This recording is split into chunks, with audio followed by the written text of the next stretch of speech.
Hello everybody, I'm Keith for Discovering Chicago and Beyond. If you're new here, welcome. If you're returning, welcome back.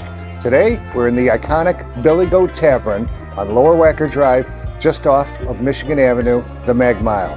Interesting facts about the history of the Billy Goat Tavern.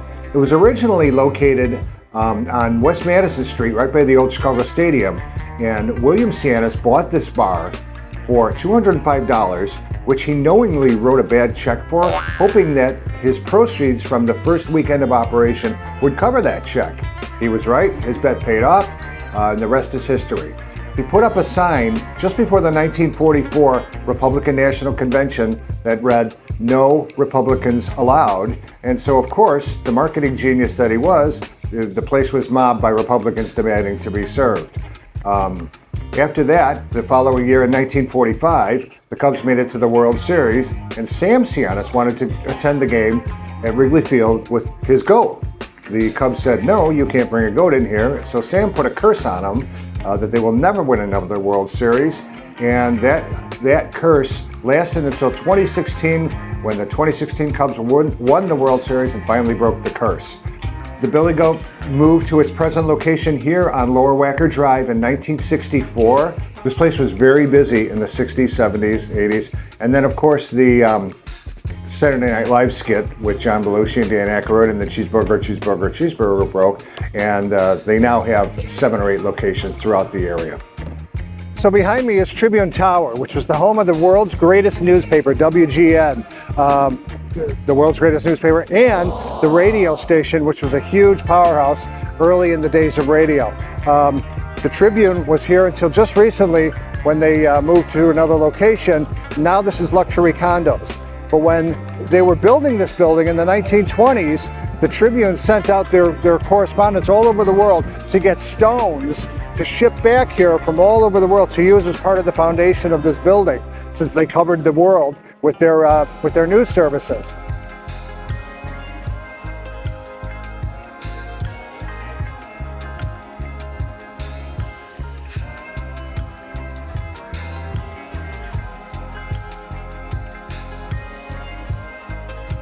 So behind me is the world famous Wrigley Building, built by the Wrigley's Chewing Gum Company in the 1920s. It was actually one of the first air-conditioned office buildings in the city of Chicago. It's actually 2 buildings, as you can see. The little split between the buildings was because they couldn't build a solid building there because there was railroad tracks down on ground level, and they either couldn't or wouldn't relocate those tracks. So they had to build 2 separate buildings, and they're joined by a couple of different bridges at different levels. The building's finished in white terracotta. I've been in these high-rises near the Wrigley Building, and then when you look up there at the views and the detail and the architecture, it's just absolutely mind-blowing, because in 1920-something, there was nobody to see all this stuff on the top of these buildings, how intricately they are designed and built. Again, it's finished in white terracotta. It's illuminated at night. It's absolutely stunning. The clock is very famous for every Chicagoan. And that's the Wrigley Building.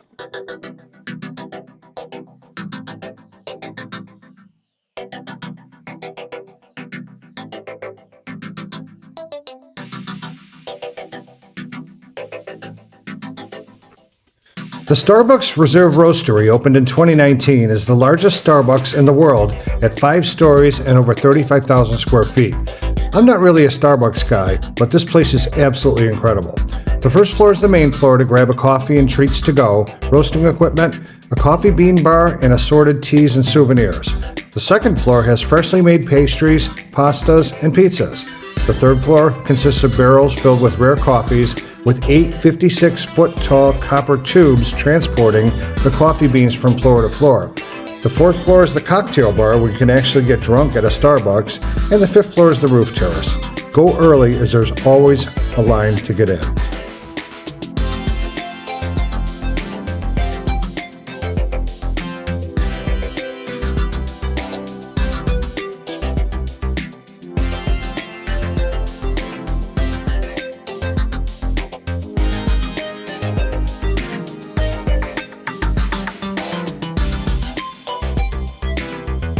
Of course, now we're at the famous Chicago Water Tower, which is the only structure, one of the only structures, to survive the Great Fire of 1871.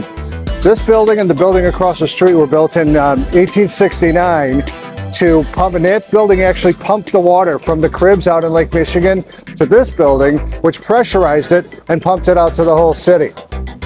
Great system, unless you have a massive, massive fire like the Great Chicago Fire of 1871, because a little known fact is that the roofs actually caught on fire of these buildings and caved in, smashing the machinery, so they were unable to get water to fight the fire.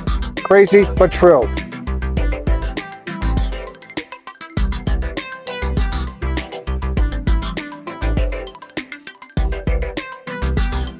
We're now in the lobby, by the Lobby Cafe of the beautiful Ritz-Carlton Hotel here in Water Tower Place. You know, Water Tower Place isn't just the shopping center. Water Tower Place was built in 1975 and is a 74-story luxury condominiums. The hotel takes up 400 rooms. There's 360 condominiums. This is a huge project. Oprah Winfrey, when she had her show here back in the olden days, in the 70s and 80s, she bought 4 units here and combined them into one magnificent condo, and she lived here for years. Water Tower Place Mall, the Atrium Mall, was actually the first vertical mall of its type around here, and actually kind of revolutionized shopping away from State Street to more toward the Mag Mile, Michigan Avenue.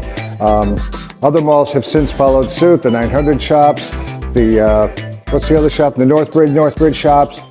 We're now in the 875 North Michigan Avenue building, which of course everybody knows is still the John Hancock Center. When this building was built in 1968, it was the second tallest building in the country, behind only the Empire State Building in New York. Now it's not even in the top 10, but it's still 1,500 feet from ground level to the top of the antennas, which is pretty darn tall. The building had a construction problem, which not a lot of people know about. After they built about 20 stories, they noticed that the cement that they used was sinking at an alarming rate. They halted construction. It took them about a year to correct that. Meanwhile, the development went bankrupt. The John Hancock Life Insurance Company, which the building was named for, took over construction, hired someone else. They did complete the building. It was opened up. It has luxury condominiums in here, which are absolutely gorgeous. It had the signature room, the 95th, 96th floors, which was a phenomenal restaurant, which has just been sold. It's closed down. It was just sold. Hopefully, they're going to reopen it at some point in the future. Has a little curlicue garage outside for the parking area, which is kind of iconic for the area. Now we're at the famous 4th Presbyterian Church, which is actually the second oldest building on North Michigan Avenue, behind only the Water Tower.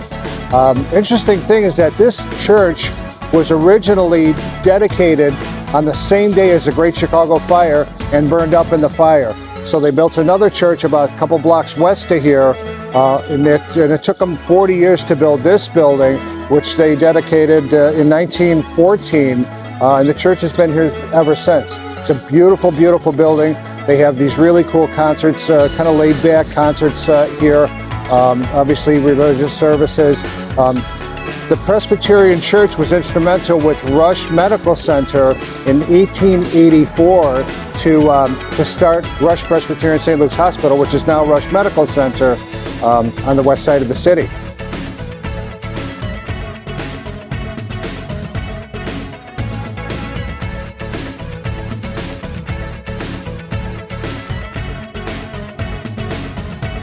The 900 North Michigan Avenue building houses the Four Seasons Hotel and luxury condos, but is more widely known as the extremely successful 900 North Michigan Shops.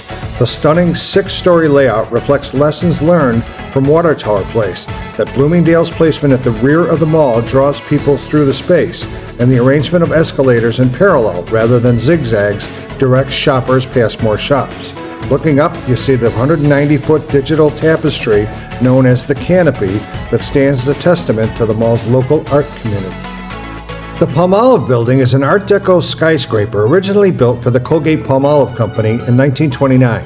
It featured the Lindbergh Beacon, a rotating beacon on top of the building that actually guided early aviators into Midway Airport. It became the Playboy Building from 1964 through 1989, when it served as the headquarters for Playboy Enterprises, and the building had huge 9-foot-tall white letters that spelled out Playboy on the top of the building, along with the beacon that actually still functions. The building was converted to luxury condos in 2001.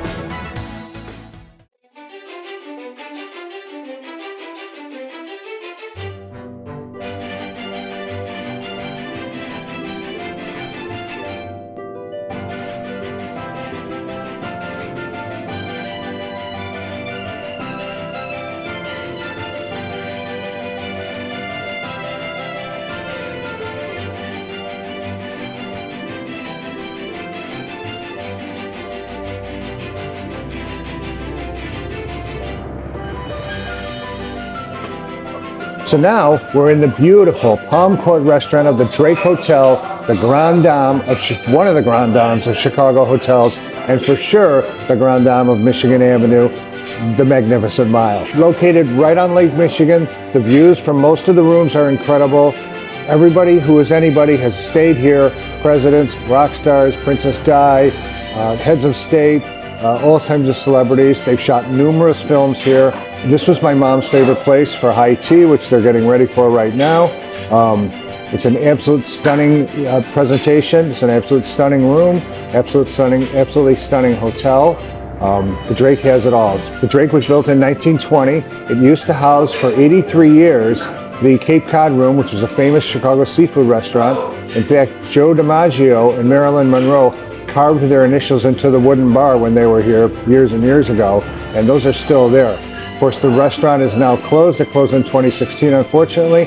I don't know if there's any plans to reopen it or anything like it, but I sure hope so, because it's a very, very cool place. This hotel reeks of history, elegance, old Chicago, and now Hilton did a huge renovation during the pandemic, and it's absolutely gorgeous. Thank you and congratulations if you've made it this far. We really, really appreciate you. We hope that you enjoyed our video and maybe learned something interesting. If that is the case, please, please, please press the like button, subscribe to the channel for all of our future endeavors, and leave any comments about this video or any others you might like to see. It helps us a lot. Thanks again, and we'll see you next time.